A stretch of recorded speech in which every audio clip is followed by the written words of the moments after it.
You're listening to the We Are Libertarians podcast network. Find all of our shows at wearelibertarians.com. Thank you for listening to the We Are Libertarians network. Get our other shows at wearelibertarians.com. But just wanted to clarify that for everybody. You don't have to petition to be on the ballot because of Mike Cole, who is also our Hamilton County Chair. And he is going to talk about the planning that goes into running a race and starting your campaign successfully, because that's the most important. Start it right, then it runs right on time, like a well-oiled train. Just that's even a saying. I want to clarify a couple things. What Chris said about actually getting on the ballot.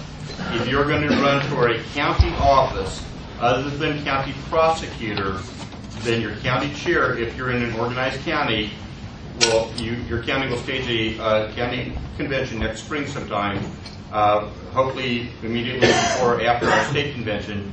Your county chair and your county secretary will then file what used to be called a CAN 22, although it may be called something else next year, with your county clerk, with your signature, the chair's signature, and the county secretary's signature on it. That is the form that's mandatory for your county clerk to put you on the ballot. If you want to run for U.S. Senate, U.S. Congress, Indiana House, Indiana Senate, or county prosecutor, secretary of state, or state auditor, which I think is the other statewide office, then you will either, as Chris said, appear at our convention and put your name in nomination, or notify Chris prior to the convention that you want to be put nomination in writing, and with some excuse that, my dog is sick or whatever, I won't be able to make it to the convention. We prefer if you appear because we like to know who we're voting for.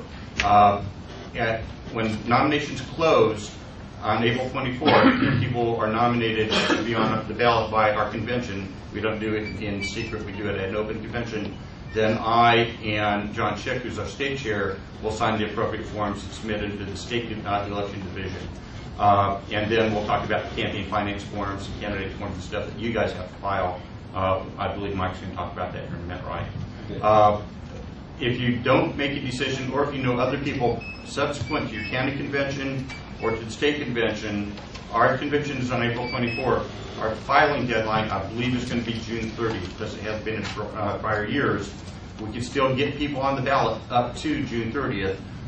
There's a secret sequence of things that we have to do that the state changes every once in a while and forgets to let us know, but we're going to be more on top of it this year to make sure that people, post-convention candidates, can actually get on the ballot. So hopefully that clarified it. If you're going to run for a state-level office or county prosecutor, you're nominated at the state convention. Anything county-wide or lower, you get nominated at your county convention. If you are in an unorganized county, then the State Central Committee will take care of that function for you. Just let us know. Okay, and because we're doing this YouTube style, it's in 10-minute segments. And so I awkwardly have to reintroduce Mike Cole so it flows for the YouTube people. So, sorry about that. So, I'd like to now introduce our 2006 Secretary of State candidate and Hamilton County Chair, Mike Cole.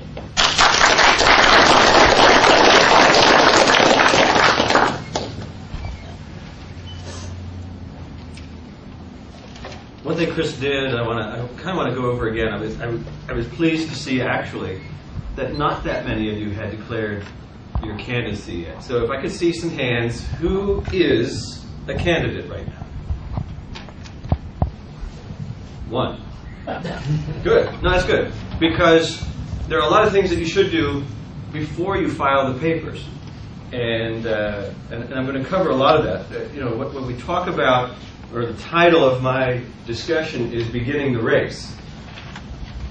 There are a lot of things you need to do to begin the race before you actually begin the race in order to do it properly. And you have a certain luxury right now. You have time.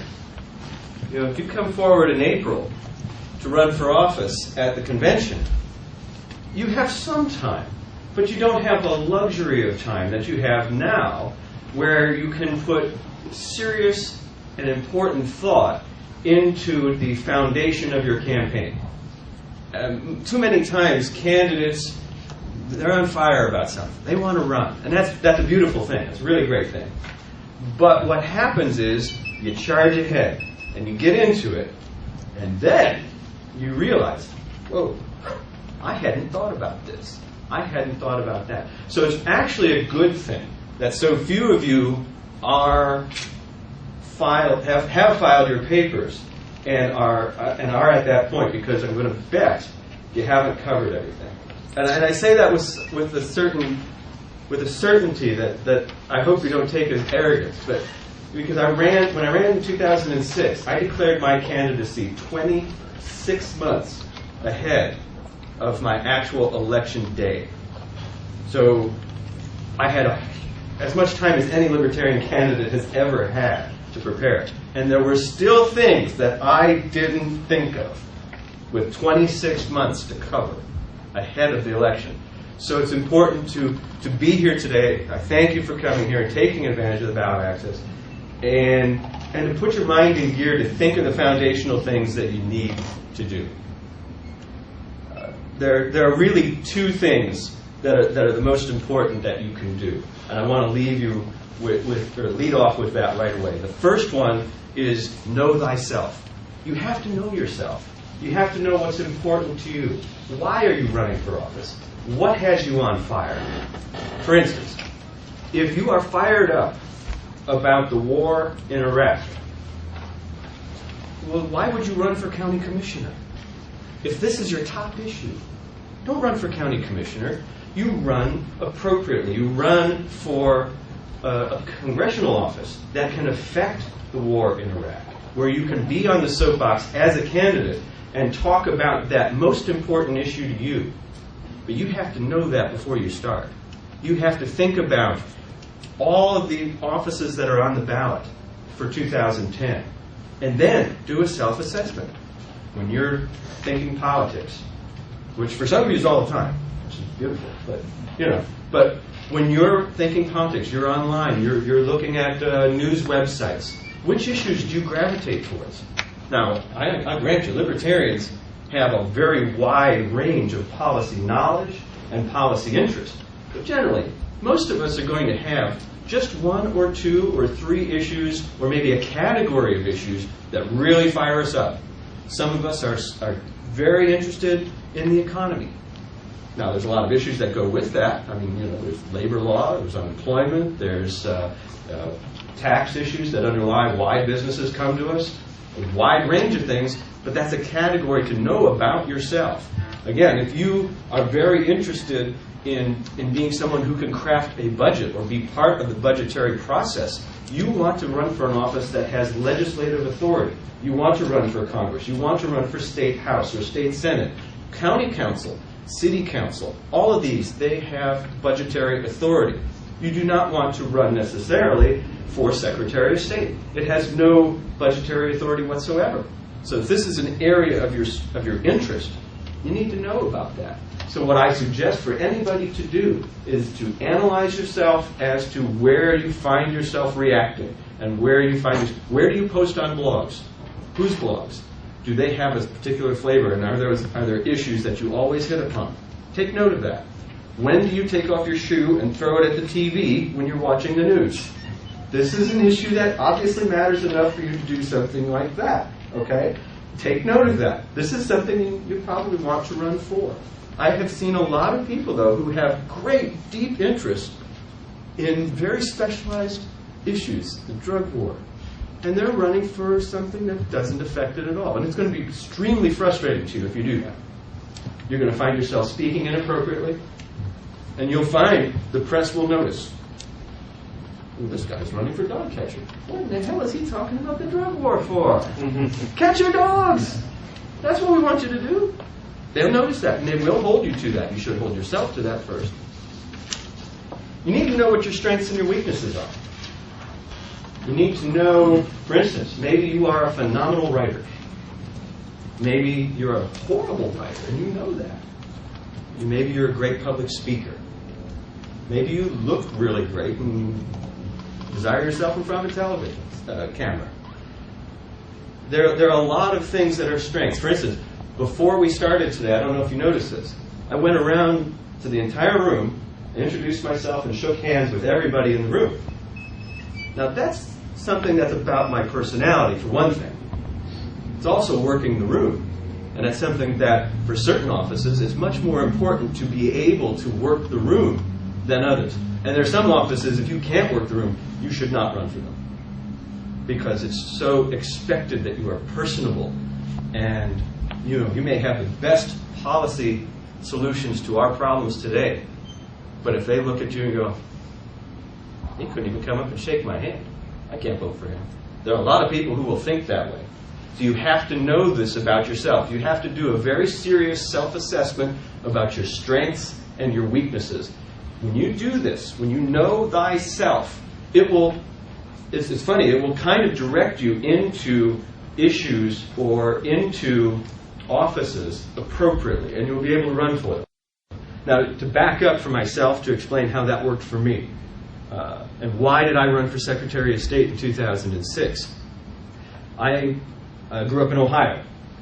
And in Ohio, they had not had ballot access until just this year. They won a court case that mattered for once.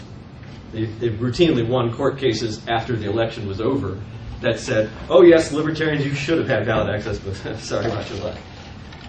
Now they've got actual ballot access. Well, I grew up there. I lived in Ohio until I was 34 years old, and I was very frustrated because I've been a Libertarian for a long time, and I would have run for office as a Libertarian in Ohio. Now, forward to Indiana. I came here and found a very robust state party that had not just an organizational structure, but was running hundreds of candidates for office.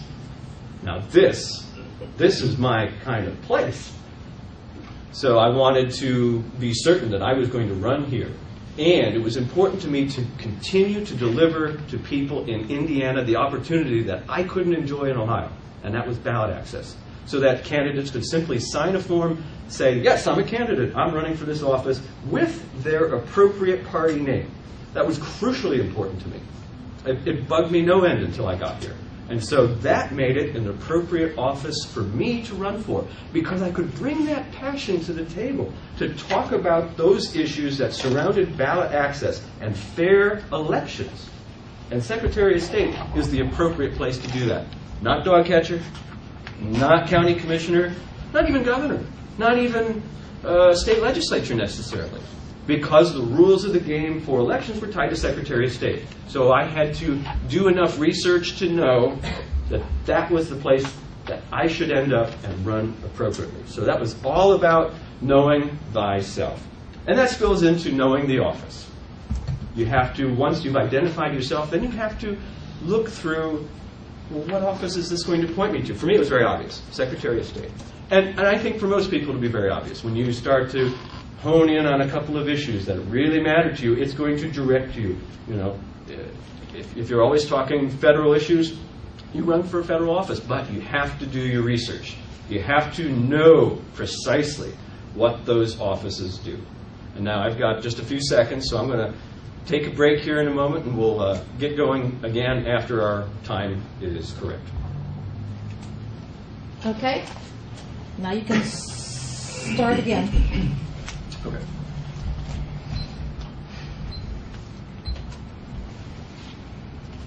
To know the office you want to run for, you have to know, first of all, if you're qualified. Now, you may have a great deal of interest in managing a budget, but if you're not a CPA, should you run for treasurer? If you are a CPA, shouldn't you run for treasurer? I'm looking at CPA. Just saying, Todd, just saying. But when you look into your own resume, you will find that there may be some shortcomings that could be exposed. Do you know enough? Are you qualified? There are some things perhaps in your professional background that make you far more qualified to run for an office such as county commissioner, if you are a structural engineer, if you are a land surveyor. These are job professions that bring you right in line with the duties of office. Why? Well, county commissioner is in charge of overseeing the letting of projects such as building bridges and roads and sewage projects. These are very important budgetary items that affect every one of us where we live locally. And if you have that kind of expertise, you can run for an office like that. I'm looking at somebody who's got that kind of experience, by the way. Just saying. And then, are you passionate about the duties? You know, the worst thing in the world could be you could run for something and win, but you don't care about the office. You know, I mean, if it's not important to you, you're probably not going to win, but it could come to play. Strange things happen, and this election season coming up, we're going to have some unique opportunities as the two parties have demonstrated, especially at the federal level, but that telegraphs, right? But especially at the federal level, that they just won't deliver. They won't even deliver on the things they campaign on. Republicans showed that over the years, and now the Democrats are doing their level best to say, us too, we aren't going to deliver. Okay? So there are going to be some opportunities for libertarian candidates out there that are fairly unlike previous years. So you best be prepared. You could win. I'll kick your butt if you win and do a lousy job of it. Because when we have people who are elected to office, we are under the microscope. We have to do well. We do have to deliver, particularly in light of the fact that the other two parties are not delivering and they're not listening to people. So it's very important to have that kind of passion that's going to carry you through the entire duration of the race, and then if you win, you have to be able to deliver. You'll have to do some opposition research. You'll probably find that fairly easy to do. That may be one of the things that drew you to the race in the first place. You look at it and say, oh, my representative isn't representing me or my neighbors or anybody else in this district. He's playing a lot of golf or whatever. You know, you want to know about your opponent. Where are their weak spots and where are their strengths? I'll give you a curious example. District 5, where I live. Dan Burton is my U.S. House rep. His reputation is very poor, very poor. However, some of the things libertarians tend to run on, particularly fiscal issues, we're going to have a hard time stacking up against the man because he's actually got some positions that are fairly in line with us. I know somebody who that's meaningful for.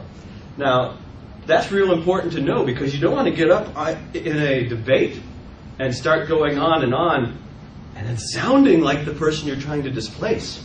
You've got to make yourself unique. You've got to make yourself stand out in positive ways. And you certainly don't want to go up there and say, me too, what he said, yeah. Well, why are you there then? So you have to know these things before you get into the moment and you get stuck on this. Now, of course, you're going to have overlap with some of, you know, as Chris pointed to earlier, you've got Democrats and Republicans going, hey, we're polar opposites. No, libertarians, we do share things with Democrats. We do share things with Republicans. It's just important to know what they are so it doesn't expose you as not having something of your own. You want to stand out and have something of your own. Now, this might be the most important part of all. If you're married, you're in a family. Is your spouse on board? Do not file any papers.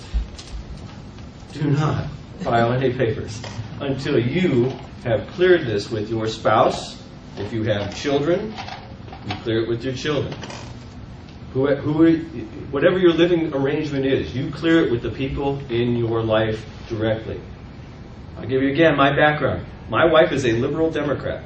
She does not support all the policy that I support, but she supported me 100% because she understood my passion for the office I was running for, and she knew why I was running. And so she was able to back that fully, even when we might have in-house policy disagreements. But that's the important thing. You speak with your spouse beforehand and say, listen, honey, this is what I'm thinking of doing. This is real important to me. I really want to do this. You may be able to sell it right then and there on your enthusiasm. But the reality? Listen, I ran for 26 months. I had to have her on board so that she didn't bail on me after 24. Okay? Because down the stretch, you're really going to need that kind of support. And it comes in a lot of different ways.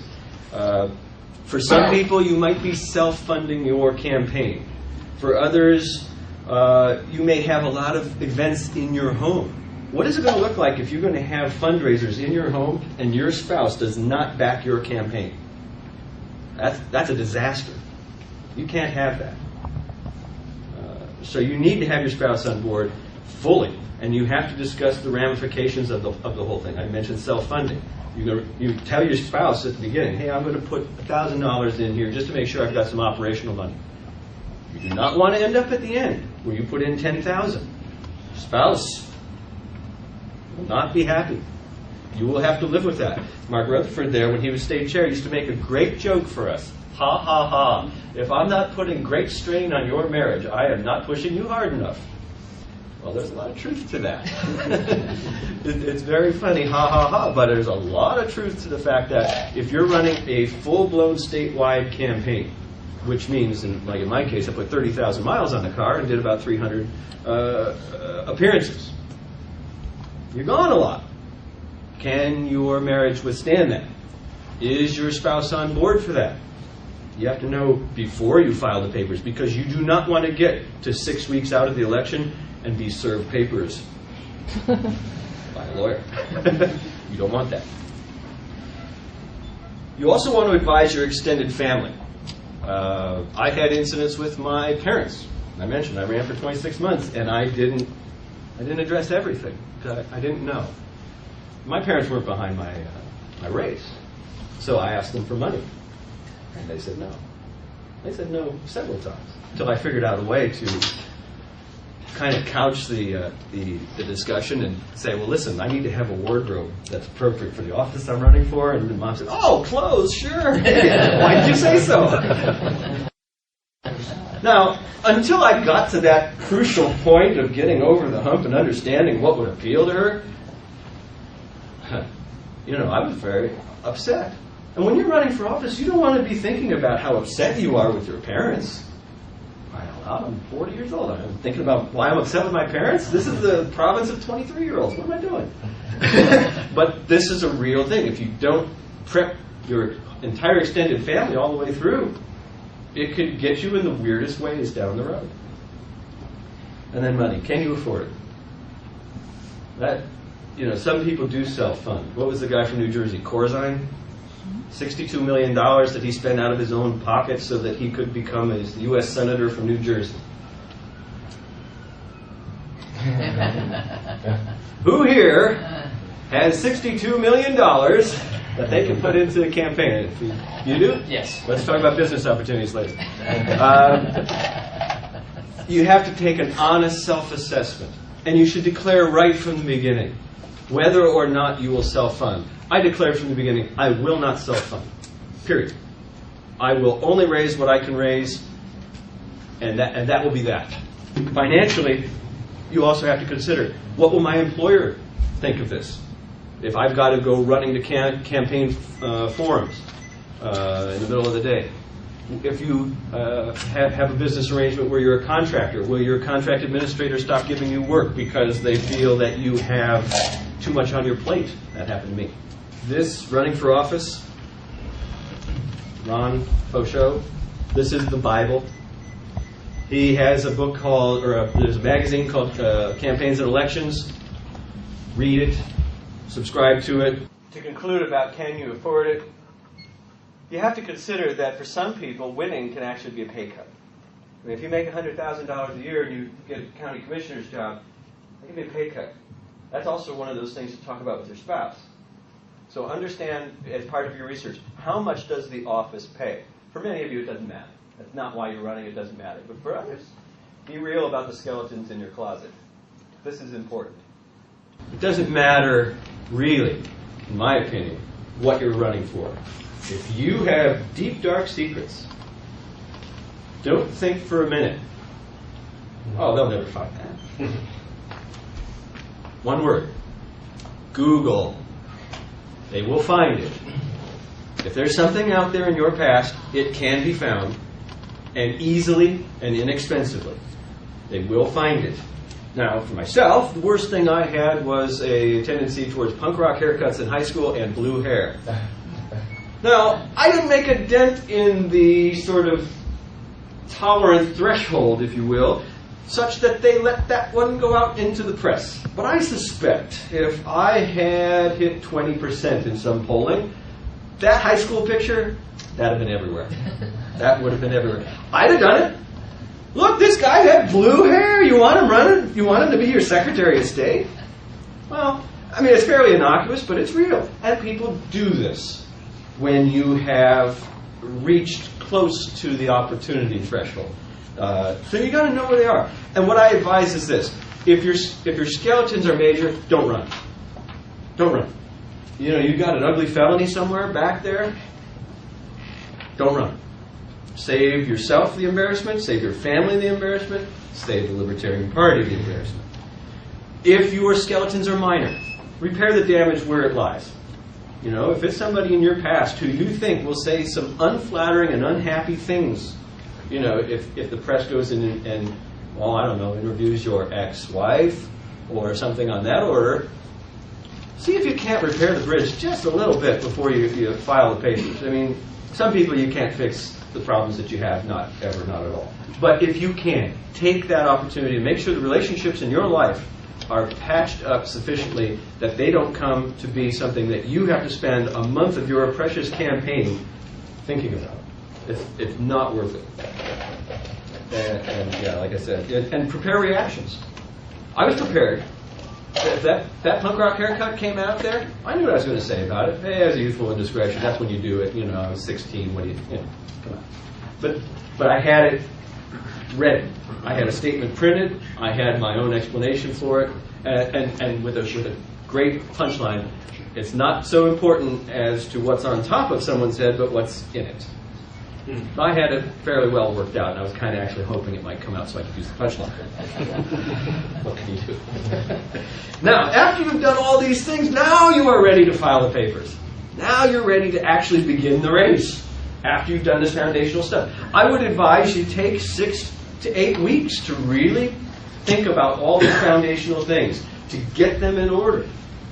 And by the way, even if you do those things and you don't run, you will find that your life works a little bit better. Sam mentioned the Can 22 form.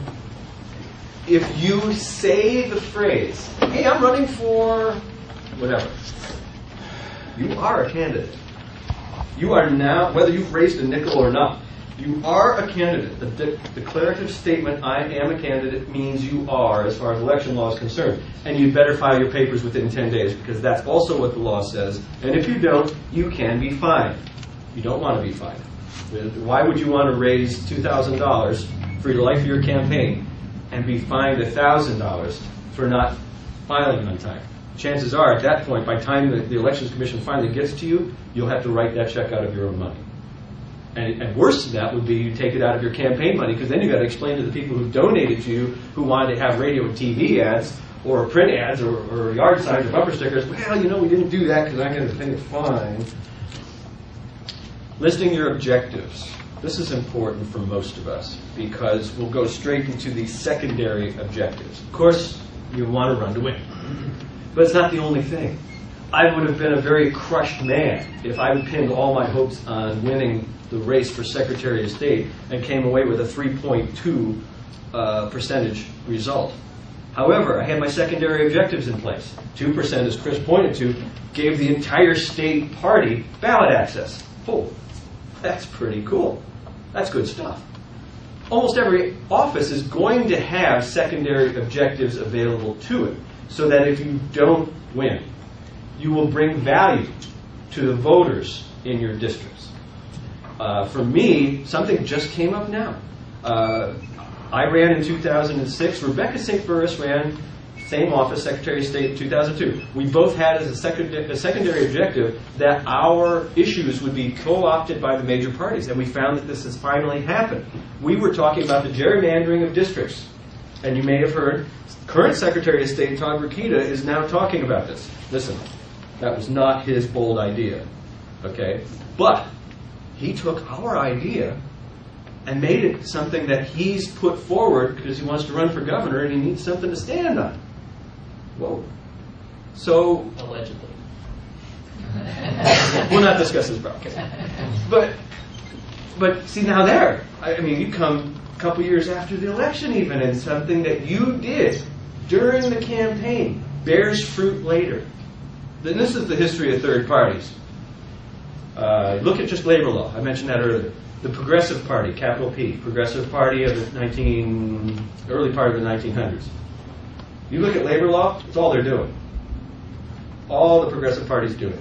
You look at the 40-hour work week, you look at child labor laws, you look at some of the regulations that have come. Say what you want about them, whether or not you agree, but they were effective in that regard, and they weren't electing a whole lot of people to office. This is something that you can do win or lose. You bring good ideas forward, you can stand back after it's done and watch them take that issue and make it their own.